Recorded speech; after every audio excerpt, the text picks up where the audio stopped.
یقیناً ہر نبی شان والا، ہر نبی بلند مرتبے والا، ہر نبی بزرگی والا، ہر نبی عظمت والا، لیکن اپنا نبی ہر نبیوں سے اعلیٰ ہے، سارے نبیوں سے افضل ہے۔ بلکہ یوں کہیے کہ محمد ہمارے ایسے نہیں، محمد ہمارے میرے پیارے آقا علیہ السلام کے پیارے دیوانوں، وہ کیسی شان والا ہے جس کی شان قرآن یوں بیان کرتا ہے، قد جاءکم برہان من ربکم، کہ محمد شان والے رسول اللہ کی دلیل بن کر کے آئے، اللہ کی برہان بن کر کے آئے، خدا کی وحدانیت کا ثبوت بن کر کے آئے، خدا کی تخلیق کا شاہکار بن کر کے آئے۔ میرے پیارے آقا صلی اللہ علیہ وسلم کے پیارے دیوانوں، جو شان والا رسول ہے اس کا آنا بھی بے مثال ہے اور اس کا جانا بھی بے مثال ہے۔ میرے پیارے آقا صلی اللہ علیہ وسلم کے پیارے دیوانوں، وہ آتے ہیں تو قرآن کہتا ہے لقد جاءکم رسول من انفسکم، کہ تمہارے پاس، تمہارے درمیان وہ شان والا رسول آیا۔ میرے پیارے آقا صلی اللہ علیہ وسلم کے پیارے دیوانوں، لقد جاءکم رسول فرما کر ان کی عظمت کے ڈنکے قرآن بیان کرتا ہے، اور جب وہ نبی جاتے ہیں تو قرآن کہتا ہے سبحان الذی اسری بعبدہ لیلا من المسجد الحرام الی المسجد الاقصی، گویا کہ ان کا آنا بے مثال، ان کا جانا بے مثال، ان کی آمد کے واقعات تو آپ نے سنے ہوں گے اور آپ سنیں گے انشاءاللہ، لیکن آج کی محفل حضور کے معصوم بچپن کے حوالے سے ہے۔ آئیے میں اپنے نبی کا معصوم بچپن بیان کروں تاکہ لوگوں کو پتہ چل جائے۔ میرے پیارے آقا صلی اللہ علیہ وسلم کے پیارے دیوانوں، آپ جانتے ہوں گے، آپ کسی بھی وزیر اعظم کی زندگی کو اٹھا کر کے دیکھیں، آپ صدر جمہوریہ کی زندگی کو اٹھا کر دیکھیں، آپ بڑے بڑے علماء کی زندگی کو اٹھا کر دیکھیں، بڑے بڑے مفکرین کی زندگی کو اٹھا کر دیکھیں، آپ کو پتا چلے گا آج جو لوگ مائک پر بڑی گھن گرج کے ساتھ تقریریں کرتے ہیں یا جن کا فتویٰ بہت زیادہ اعتماد کی نظر سے دیکھا جاتا ہے، وہ سنجیدہ کب ہوئے ہیں؟ پڑھنے لکھنے کے بعد سنجیدہ ہوئے، شعور پر پہنچنے کے بعد سنجیدہ ہوئے، جوانی پر پہنچنے کے بعد سنجیدہ ہوئے۔ بچپن دیکھیں کوئی پتنگ اڑاتا تھا، بچپن دیکھیں کوئی سائیکل کی وال کلی کھول لیا کرتا تھا، بچپن دیکھیں کوئی سائیکل گرا دیا کرتا تھا، بچپن دیکھیں کوئی سائیکل لے کر کے جاتا تو وہ 1 گھنٹے والی سائیکل 50 پیسے دے کر لے کر کے جاتا اور دن بھر گھماتا اور پتہ نہیں کہاں پھینک کر کے آتا۔ آپ کہیں گے یا اللہ، جسے ہم اتنا بڑا مفتی سمجھتے ہیں وہ بچپن میں اتنا ایسا تھا، لیکن اس کو کوئی عیب نہیں تصور کرتا، اس کو کوئی عیب نہیں سمجھتا، اس لیے کہ بچپن ہوتا ہی لا ابالی ہے، بچپن ہوتا ہی لا ابالی ہے، بچپن ہوتا ہی شریر ہے، اس لیے بچپن کی باتیں بہت زیادہ اعتماد کے قابل نہیں ہوتی۔ آپ دیکھیں آج اگر کوئی وزیر اعظم ہے تو اس کا بچپن دیکھیں کہ بچپن کے اندر وہ بچوں کے ساتھ کھیلتے کھیلتے کبھی باپ کو ایک کک بھی مار دیا کرتا تھا، یہ بچپنا ہوا کرتا ہے۔ لیکن قربان جائیں میرا نبی کیسا نبی ہے، میرا آقا کیسا آقا ہے، ارے ان کے بچپن کو دیکھتے ہیں تو لوگوں کا بچپن ایسا نظر نہیں آتا، میرے مصطفیٰ کا بچپن جیسا نظر آتا۔ محمد ہمارے کیسا حسین بچپنا ہے کہ لوگ بڑھاپے میں پہنچ کر اتنے سنجیدہ نہیں ہوتے جتنا میرے حبیب کا بچپن سنجیدہ ہے۔ اس لیے ہم نبی کا بچپن بیان کرتے ہیں۔ عام طور پر کسی کا بچپنا جو بڑے ہو جاتے بیان نہیں کیا جاتا، اس لیے کہ کبھی کبھی کسی کو کوئی مجدد کہتا ہے تو ان کا بچپن ایسا تھا کہ وہ اپنے بڑے بھائی کے سر پر بچپنے میں پیشاب کر دیتے تھے، بچپنا ایسا تھا۔ کبھی منڈپ کو آگ لگا دیتے تھے، بچپنا ایسا تھا۔ کبھی ماموں کے برتن میں کتے کا پلا ڈال دیتے تھے، بچپن ایسا تھا۔ ہمارے نہیں ہے وہ، ہمارے مجدد کی بات الگ ہے، لیکن بات بچپن کی ہے، بچپنا بیان کیا جاتا ہے۔ اللہ اکبر۔ ضروری نہیں کہ جو جوان ہو کر شریف ہو، ضروری نہیں کہ جو جوان ہو کر شریف ہو وہ بچپن میں بھی شریف ہوا کرتا ہے، لیکن قربان جائیں اللہ اللہ وہ بچپنے کی پابندی، اللہ اللہ وہ بچپنے کی بھون، اس خدا باقی صورت پہ لاکھوں سلام۔ اپنے نبی کا بچپن کیسا تھا، قربان جائیں، اللہ اکبر۔ اسی لیے آپ کسی کے بچپن کو عنوان بنا نہیں سکتے، کیونکہ بچپن میں انسان کچھ بھی کرتا ہے، لیکن میرا نبی وہ نبی ہے، میرا آقا وہ آقا ہے جس کے بچپن کو بھی مستقل عنوان بنایا جاتا ہے۔ اور پھر اندازہ لگاؤ، جب نبی کا بچپن ایسا ہے تو نبی کی جوانی کیسی ہوگی، نبی کے اعلان نبوت کے ایام کیسے ہوں گے۔ آئیے ہم شروع کرتے ہیں نبی کے بچپن سے۔ حالانکہ میری عقیدت اس بات کو آواز دے رہی ہے کہ میں حضور کی ولادت بھی بیان کروں، لیکن میں کل انشاءاللہ میلاد کے موقع پر جب رات میں 4 بجے ہم بیان کرتے ہیں مرکز پر، تب اس وقت اس کو بیان کریں گے۔ آج وعدے کے مطابق نبی کا بچپن بیان ہوگا، اس لیے کہ لوگ نبی کو عام بشر کی حیثیت سے پیش کرنا چاہتے ہیں۔ ہم نبی کا بچپن اس لیے بیان کر رہے ہیں تاکہ تمہارے دل میں نبی پاک کی عظمت بیٹھ جائے، آقا علیہ السلام کی تعظیم بیٹھ جائے، کیونکہ قرآن نے ایمان کے بعد تم سے تعظیم رسول کا مطالبہ کیا ہے۔ اللہ اکبر۔ اپنے آقا کا بچپن کیسا تھا؟ مدینہ مکہ مکرمہ کے اندر میرے رسول کی پیدائش ہوئی ہے، آقا کریم کی ولادت ہوئی ہے۔ جس صبح کو میرے نبی کی ولادت ہوئی، اس صبح ایک یہودی جو ہے وہ مکے والوں سے پوچھتا تھا، قریش سے بنی ہاشم سے پوچھتا تھا، اے بنی ہاشم، اے بنو قریش، کیا تمہارے گھر میں کسی کے یہاں بچہ پیدا ہوا ہے؟ کیا تمہارے گھر میں کسی کے یہاں بچہ پیدا ہوا ہے؟ لوگوں نے کہا، او بندے، بچے تو ہمارے یہاں ہمیشہ پیدا ہوتے ہیں، لیکن تو نے کبھی نہ پوچھا کہ تمہارے یہاں بچہ پیدا ہوا ہے، آج تو کیوں پوچھتا ہے؟ دیکھو غور کرو، بہت خاص بات عرض کرنے جا رہا ہوں، اور میں یہ وہ روایت پڑھ رہا ہوں جس کو ابن کثیر جیسا بھی لکھنے پہ مجبور ہے۔ میں یہ وہ بات بیان کر رہا ہوں جس کو شیعہ سنی اور ہر مکتبہ فکر کے عالم نے لکھا ہے کہ جس دن آقا کی پیدائش ہوئی، مکے والوں کو نہیں پتا کہ کون آیا ہے، مکے والوں کو نہیں معلوم کون آیا ہے۔ ایک یہودی ہے جو گھر گھر پہنچ کر کے پوچھتا ہے، آج کیا تمہارے یہاں کوئی بچہ پیدا ہوا؟ لوگوں نے کہا، بچے تو روز پیدا ہوتے ہیں، بچے تو ہمیشہ پیدا ہوتے ہیں، آج تو کیوں پوچھتا ہے کہ بچہ پیدا ہوا؟ اس یہودی نے کہا کہ میں نے آسمانی کتابوں میں پڑھا ہے کہ نبی کی پیدائش پر ایک تارا طلوع ہوتا ہے، وہ تارا میں نے آج طلوع ہوتے ہوئے دیکھا ہے، وہ تارا میں نے آج طلوع ہوتے ہوئے دیکھا ہے، تو میں سمجھ گیا کہ آج نبی پیدا ہوا ہے، تبھی تو وہ تارا طلوع ہوا ہے۔ اب مسلمانوں بتاؤ، لوگ ہم سے پوچھتے ہیں یہ چراغاں کرنے کا ثبوت کہاں سے ہے؟ ہم کہتے ہیں اسی حدیث سے ہے، اسی روایت سے ہے، اسی واقعے سے ہے۔ کیوں؟ جب لوگ پیدا ہوتے ہیں تو اللہ تارے طلوع نہیں کرتا، لیکن جب نبی پیدا ہوتا ہے تو نبی کی پیدائش پر اللہ مخصوص تارا طلوع فرماتا ہے۔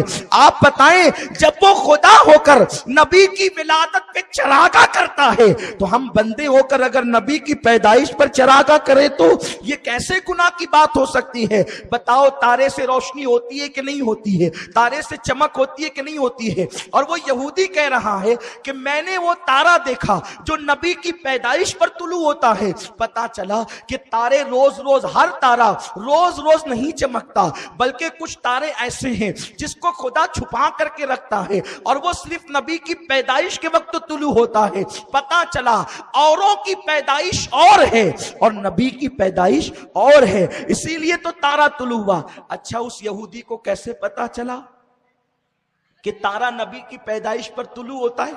اس نے بتایا کہ میں نے توریت میں پڑھا ہے، اس نے بتایا کہ میں نے توریت میں پڑھا ہے۔ توریت میں پڑھا ہے، کیا پڑھا؟ کہ جب آخری نبی پیدا ہوگا تو ایک مخصوص تارا طلوع ہوگا، اسی پیدائش کے ذکر کو میلاد کہتے ہیں۔ اب آپ مجھے بتائیں کہ جب توریت میں نبی کا میلاد لکھا گیا ہے، توریت میں رسول اللہ کا میلاد لکھا گیا ہے، اور بیان کرنے والا اللہ ہے اور لانے والے موسیٰ ہیں، تب آپ مجھے بتائیں جب موسیٰ بھی میلادی ہے اور خدا بھی میلاد بیان کرتا ہے تو میلاد منانا بدعت کیسے ہوا؟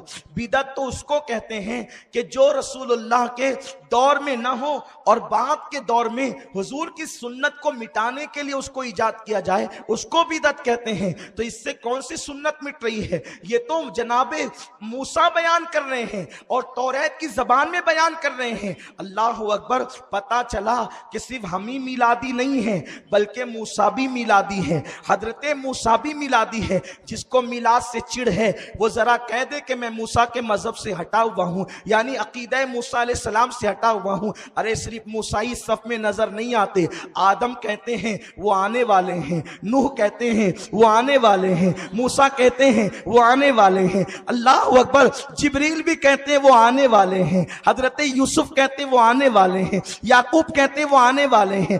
میرے نبی کی آمد سے پہلے انہوں نے کہا آنے والے ہیں، اور ہم آنے کے بعد کہتے ہیں وہ آ چکے ہیں، وہ آ گئے ہیں، وہ آ چکے ہیں، وہ آ گئے ہیں، وہ آ چکے ہیں، وہ آ گئے ہیں۔ زبان تو ایک ہی ہے میرے پیارے آقا علیہ السلام کے پیارے دیوانوں۔ تو وہ یہودی کہتا ہے کہ میں نے وہ تارا طلوع ہوتے ہوئے دیکھا جو نبی کی آمد پر طلوع ہوتا ہے۔ اسی لیے ہم نے کہا اللہ تو خدا ہے، تو تارے چمکاتا ہے، ہم بندے ہم تارے نہیں چمکا سکتے، تو ہم اپنے گھروں کو لائٹوں سے چمکا دیں گے، ہم اپنے گھروں کو لائٹوں سے چمکا دیں گے۔ اس نے کہا لوگوں، اب توجہ فرمائیں، میرے نبی کا بچپن، اس نے کہا لوگوں ایک تارا دیکھا ہے جو نبی کی آمد پر طلوع ہوتا ہے۔ لوگوں نے کہا کہ عبداللہ کے گھر بیٹا آیا، عبد المطلب کے گھر پوتا آیا ہے، کل لے کر چلو گے، اس کی زیارت کراؤ گے؟ لوگ اس یہودی کو لے گئے، اس نے حضور علیہ السلام کو دیکھا، اس نے کہا کہ ان کی پیٹھ دکھاؤ، اس نے کہا ان کی پیٹھ دکھاؤ، توجہ فرمائیں، اس نے کہا ان کی پیٹھ دکھاؤ۔ جیسے اس نے پیٹھ دیکھی وہ چیخ مار کر بے ہوش ہو کے زمین پہ گر پڑا۔ جب وہ بے ہوش ہو کر زمین پہ گر پڑا اس کو ہوش میں لایا گیا۔ اس نے کہا کیا بات ہے، بچے کی پیٹھ دیکھ کر تو بے ہوش کیوں ہو گیا تھا؟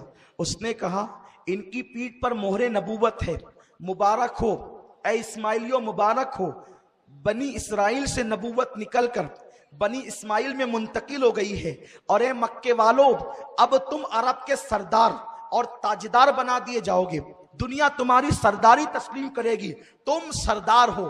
آپ مجھے بتائیں حضور علیہ السلام جب پیدا ہوئے تو ان کی پشت پر مہر نبوت تھی، توجہ آپ کی، ان کی پشت پر مہر نبوت تھی۔ اسی لیے ہم کہتے ہیں کہ ہمارے نبی کو 40 سال کے بعد نبوت نہیں ملی، کیونکہ اگر نبوت 40 سال کے بعد ملتی تو مہر نبوت بھی 40 سال کے بعد ملتی، کیونکہ جب کسی کو وزیر بنایا جائے گا تو کرسی اس کو اسی وقت دی جائے گی، جب کسی کو بادشاہ بنایا جائے گا تو اسٹیمپ اس کو اسی وقت دیا جائے گا۔ پتا چلا 40 سال کے بعد بادشاہ بنانا ہے اور 40 سال پہلے اسٹیمپ دے دیا جائے، یہ تو آج کی حکومتوں کے بھی خلاف ہے۔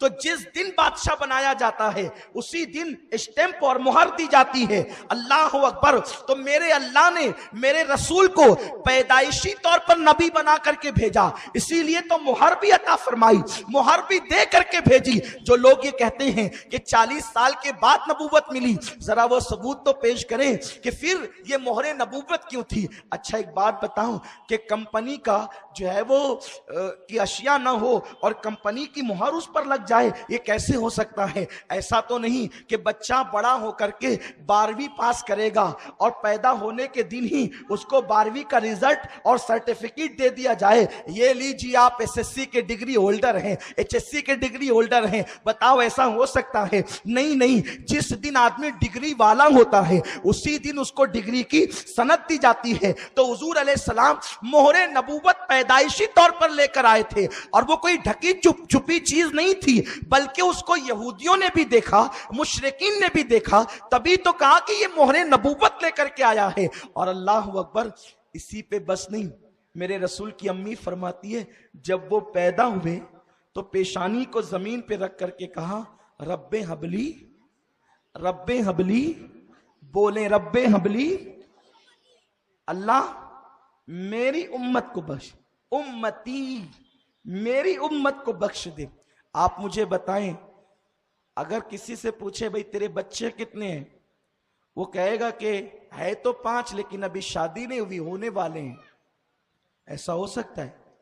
بولو کوئی بچہ پیدا ہونے سے پہلے باپ بن سکتا ہے؟